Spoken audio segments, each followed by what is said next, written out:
মাতাজি, এইখানে তো আশ্রমে প্রচুর সাপ, দুটো সাপও এক্ষুনি দেখতে পেলাম। তো আপনার কিভাবে থাকেন এত সাপের মধ্যে?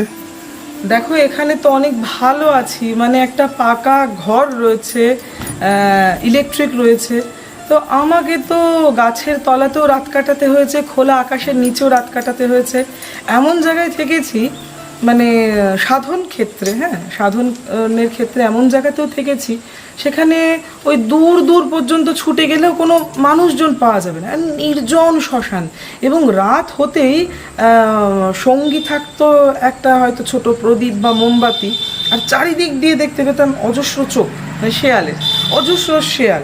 আর যেখানেই গেছি না কেন সেই শ্মশানেই কোনো একটি কুকুর পেয়েছি, মানে শ্মশানে ঢোকার সঙ্গে সঙ্গে কোনো একটা কুকুর আমার কাছ থেকে ওই লেজ নাড়াতে নাড়াতে চলে এলো। তারপরে আমার সাধনের শেষ পর্যায় পর্যন্ত সে আমার সাথেই থাকতো।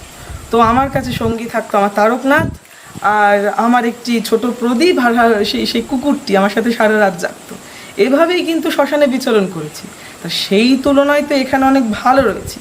হ্যাঁ, কখনো এই সাপগুলো ঘরে ঢুকে আসে, তারপরে বড় বড় কাঁকড়া বিছে রয়েছে প্রচুর পরিমাণে, তারা ঘরে ঢুকে আসে, ওতে অসুবিধা হয় না, ওরা ওদের মতন ঢোকে, ওদের মতন বেরিয়ে যায়।